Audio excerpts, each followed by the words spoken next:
and stuff like that. What was your first concert? My first concert? The first concert you went to? Like good one, not like something your mom or dad dragged you out to. First one you went to with a friend. Combi Christ. Combi Christ. No shit. Yeah. Wow. You know who that is? Yeah. Yeah. So they played this small venue in Louisville. That's hardcore. I was in high school. Yeah. Dude, there was a small venue in Louisville. I can't even remember the bar, but it was like goth night or something. Yeah. And they came out, not even 100 people there. Yeah. I mean, and these people play in Germany for thousands or but in America. Like, yeah. So they came, wearing corsets. And most of them are like 40. Yeah. Or fucking, they had like different genres of goth. Like you had the Victorian goths who were like fucking corsets and fans. Top hats. Yeah. And, but that was such a great show because I remember going and I was just so, actually, no, this was in college. Sorry. I said high school. This was in college. Okay.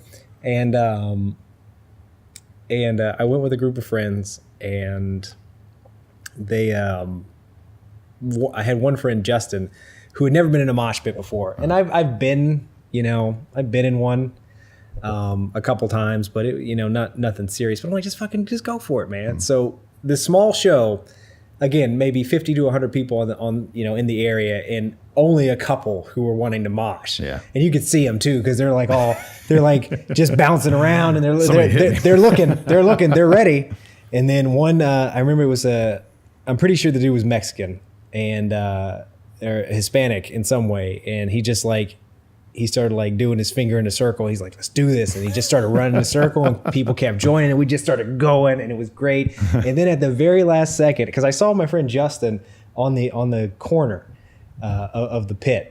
And at the last second, I could see him, he was pumping himself up. He's like watching. And it was the very last song. And then he just jumps in and elbows me right in the face.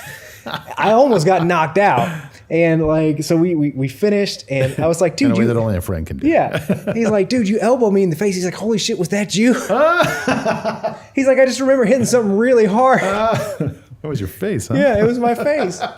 Yeah, but Combi Christ, yeah. And probably the next one after that was probably Linkin Park. No, not Linkin Park.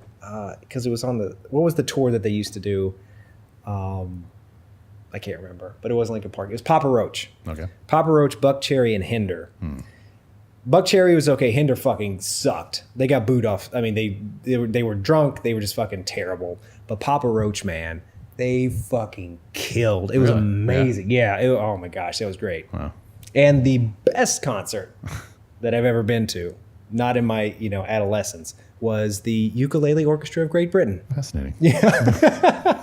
That's why I own those ukuleles right there. Because I'm looking at two of them right now, ladies and gentlemen. Two ukuleles, one guitar stand. And the one uke is literally dry humping in the corner right now. It's a electroacoustic uke. You can plug her in. That's why the amp is next to it. Nice.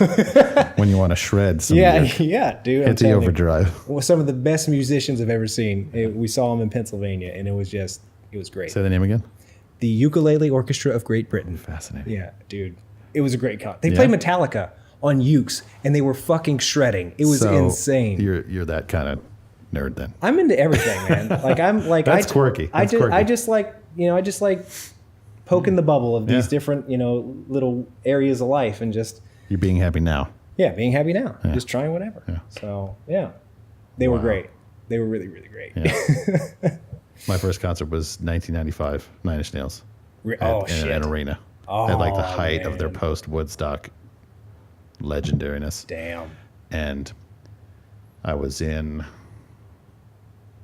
a senior in high school? No, I was what's before senior? Sophomore? No, junior. I was a junior in high school. And my girlfriend, I remember, we went and with her friends and, Closer was like the big hit.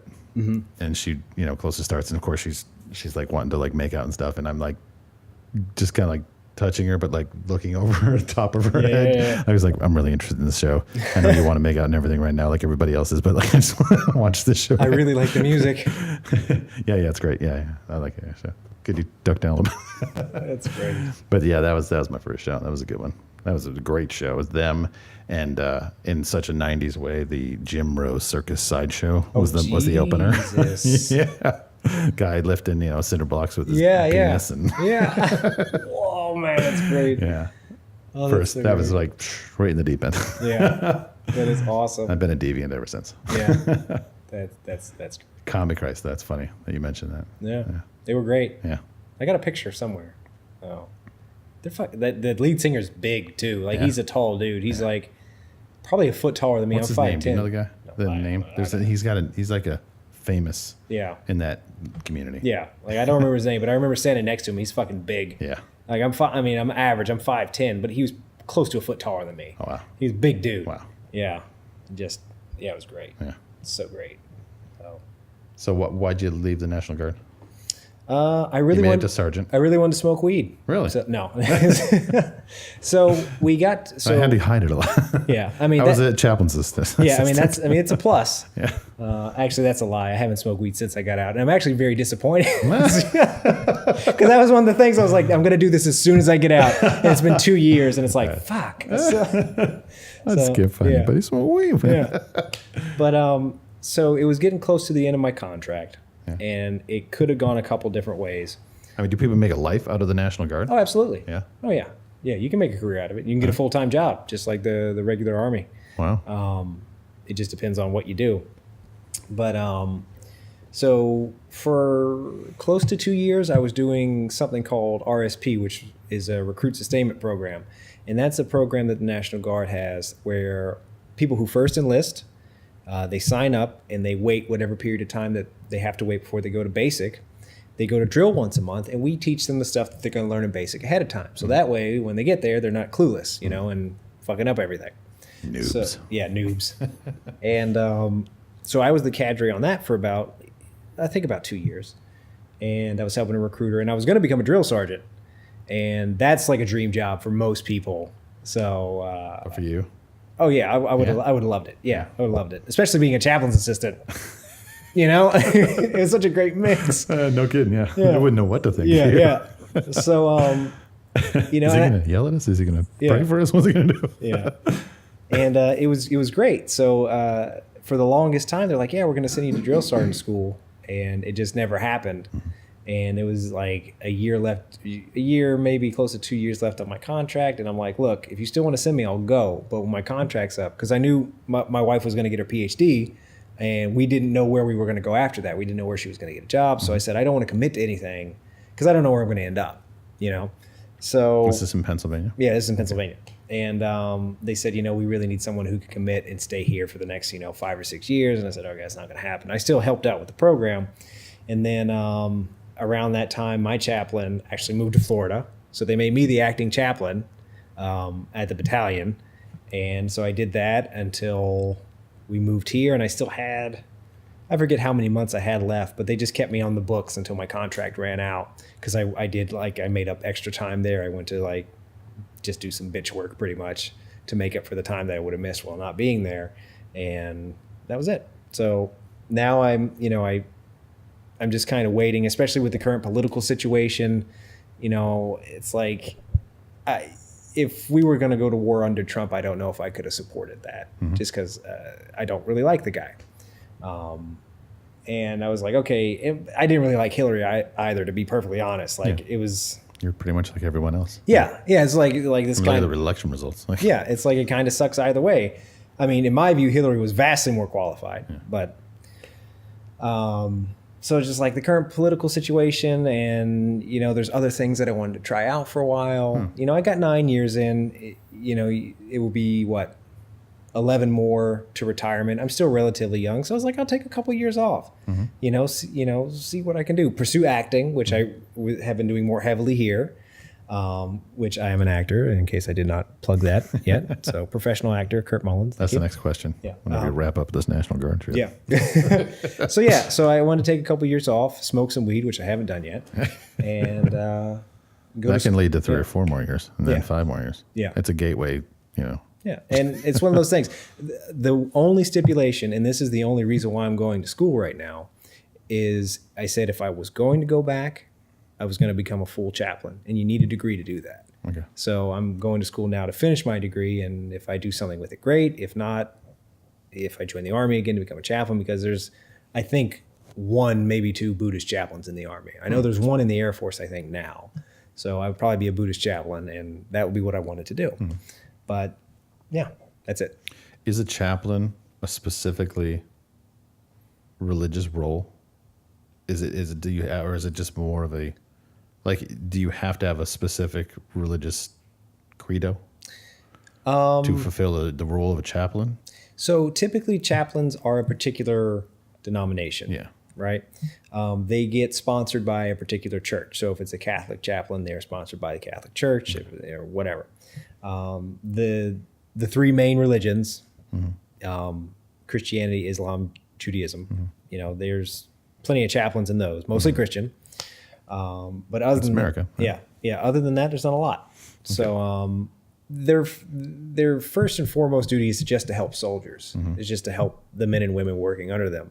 So I don't mean to interrupt you, but no. You were an assistant to a chaplain. Yeah. And then you were made acting chaplain. Yeah. But at the time, did you have a specific sponsorship? No. So that was... It just kind of worked its way in? Well, it's just I don't even want to say it's an honorary title. It's just that... Acting. I was just acting. Yeah. Holding the place. Yeah, holding the place. Okay. Yeah. So it wasn't like any extra special thing. I was pretty much doing the same job. You never been made the chaplain? No. Without a sponsorship? No. Without one being an officer, one having a degree to be an officer, then having a sponsorship and stuff like that. So yeah, I would never have been, if I had my bachelor's and a series of fortunate events took place to where I could become an officer, and they potentially theoretically might have been able to happen, but nah. So I was just kind of filling that role until they got a full-time chaplain. And then I moved, and I don't know who the new chaplain is, though. But I know that the chaplain assistant was actually somebody that I trained in RSP. Yeah, in that program. So, she's doing great from what I hear. So that's pretty cool. But that's kind of like a possibility going forward, huh? What do you mean? For you? Oh, for joint? Yeah, absolutely, yeah. You're currently working on a bachelor's? Yeah. Of what? Business. Just general degree. Yeah, I tried to pick something that I knew wouldn't be, and I don't want to sound pretentious or anything. I knew it wasn't going to be too difficult for me to pursue, because it's just a general business. Human resources kind of focus, because I figured if I didn't join the military again, every company needs a human resources person. Yeah. And in some way, human resources is about helping employees, which is kind of the job I had in the military. Precisely. Yeah. So I made that bullshit connection. It correlates. Yeah. But yeah, absolutely. If I finish my degree, if I decide I want to join up again, I would pursue being a full chaplain. Where do you think that is on your scale right now? 1 to 10. Like 1 to 10? How close are you? I'm kind of in the middle. Yeah. 5 or 6. It could go either way. Yeah. It's just one of those like... feeling it out right now. Yeah. Okay. So ultimately, I have to get my degree first. I mean, you spent the first 10 years of your adult life doing that, and I'm sure you're probably just... Yeah, I'm 30 now, so even if thinking about what... Even in a couple of years, I'd still retire. Like if I joined in like 2 or 3, 4 years, I'd still retire by the time I'm like 45. It's not bad. No. So I got time. If it doesn't happen, it doesn't happen. Luckily, I'm a trophy husband. My wife makes amazing money. So welcome to the club, buddy. That was the thing. So when I was getting to leave, when I was getting ready to leave, the new leadership that we had, I think they were there for only about a year before, maybe 6 months to a year before I left. But the new colonel actually practiced Zen, so we got along great. And the new sergeant major that we had was awesome. And I remember both of them talking to me about re-enlisting, because they knew my contract was coming up, and I told them, we're moving, we're not sure where we're going to move, this, that, and the other. And they're like, yeah, but you should still stay in. I'm like, yeah, but my wife is making like a lot of money. I don't really need to work. She's, and we're thinking about having kids. And even if I was a stay-at-home dad, and as soon as I said stay-at-home dad, they're like, you're living the dream, man. You're good. Like, we'll see you at the reunion. And they just stopped. It was so great because they worked so hard to keep their numbers up, like the re-enlistment numbers. And once I told them my situation, they're like, nah, all right, we need to spend time on this guy here. Yeah, we're good. You're lost cause. Yeah, it was so great. They were awesome. They were some of the best leadership I think that I've seen. At least at that high of a level. Mm-hmm. They were really great. So, what does your wife do? She's a meteorologist. Oh, wow. Yeah, she got a PhD in meteorology, and I can't say certain things because she works for the government now. Okay. but she works. You can't tell like what fraction of it. Air Force. Air Force. Yeah, Okay. so she works here at Patrick. I can say that Patrick Air Force Base. Privately or private contractor, or is she in the Air Force? No, she's not in there. Yeah, so civil servant. Civil servant. Yeah, I guess that's what it's called. So yeah, and she makes good money. Cool. So Is that how you guys ended up here? yeah, that's In it. Florida? Yeah, she got her PhD at Penn State, and there was a couple different options, and it was between here and moving to Colorado, which would have been perfect for me with the whole weed thing, you know. But It's coming. it's coming. I think you can get it with an ailment now. So Very, very particular ailments. itchy scrot, I think, is one of them. Itchy scrot. Yeah. Shit. I should. If that's all it takes. Athlete's jaw, I think. So you can get the moose bumps. I told you about I don't think it was on while we were recording, but the comedian Tom Segura, he does a bit about getting legal weed, and he's like, he talks about how he's like, I wish I could just go to the doctor and be like, weed's awesome, and the doctor be like, I know, and just write me a prescription. So he talked about how like he was trying to think of an excuse of why he needed legal marijuana, and he got there and gave some bullshit excuse like my eyes hurt or something, like just some bullshit thing. So then he leaves the doctor's office and he says the dude who's coming in next was like this cholo guy, this Mexican gangster dude, and he walked into the office and he wanted to hear what he had to say, he just to see what he was going to say. So he said he listened up to the door and he could hear the guy, and he said the guy was just, he's like, the doctor was like, what's your need for medical marijuana? And the dude was like, I really like the way the weed makes me feel. And he wrote him the fucking prescription. He's like, so I could have just been like, weed's awesome, and it would have. So yeah, just have to meet a doctor in Colorado. Yeah. And in Colorado, not even then. Yeah. Yeah. That's a funny world. Yeah. Yeah. My wife is does tremendously better than I do. Yeah. But it's afforded me the ability to start my own business. That's awesome. I graduated from high school and immediately went to this little private college, but barely made it out of high school to begin with. Just kind of burned out. Yeah. And was in there for film and television and did about a year and a half of it. Almost graduated with the AA thing there, and just stopped. Like, met a girl and was learning that I loved to play rock and roll bands. Yeah. And just kind of stopped doing that and went and did the rock and roll band thing for the next 10 years, which was fun. Wonderful experiences. Wouldn't have not done it.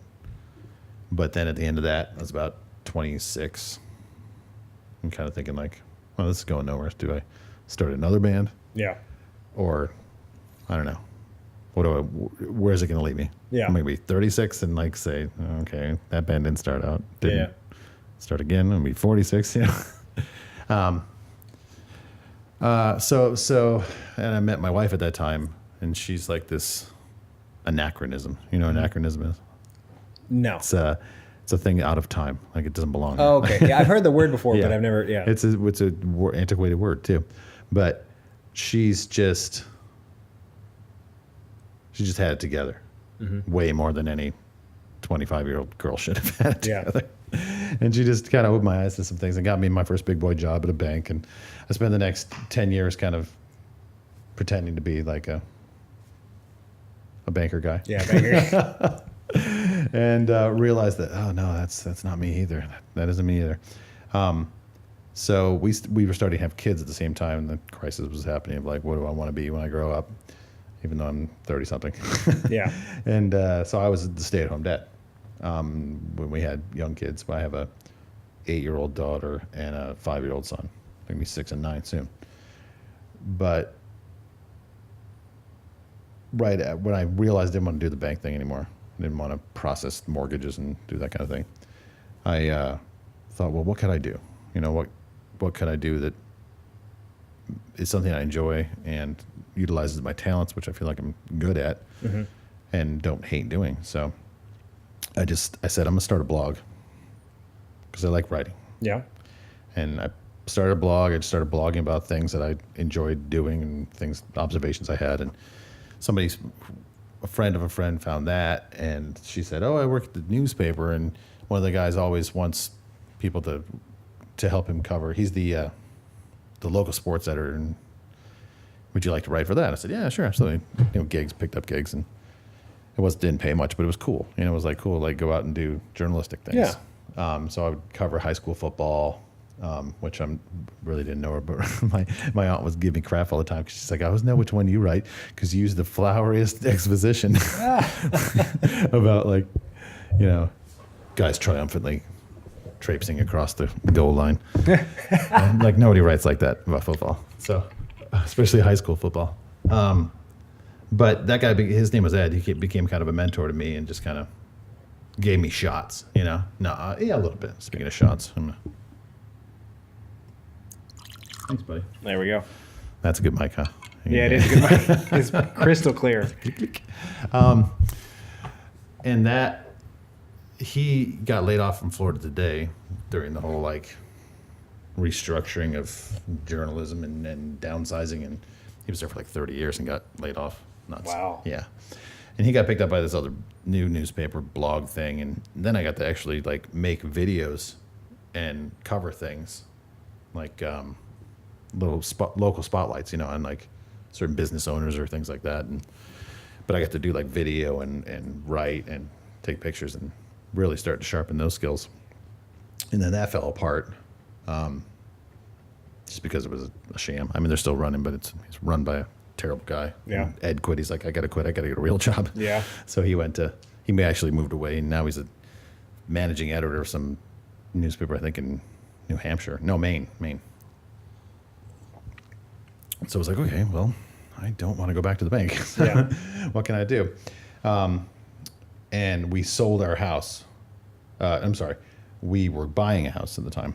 And the realtor that I got to talking to was like, found out about the video work that I did just from, wanting to chat me up and take my money. Pretend like, no, she didn't pretend she was my friend. Some of them do. The good ones don't. The good ones are actually your friend. I say that from personal experience for many of my clients listening out there.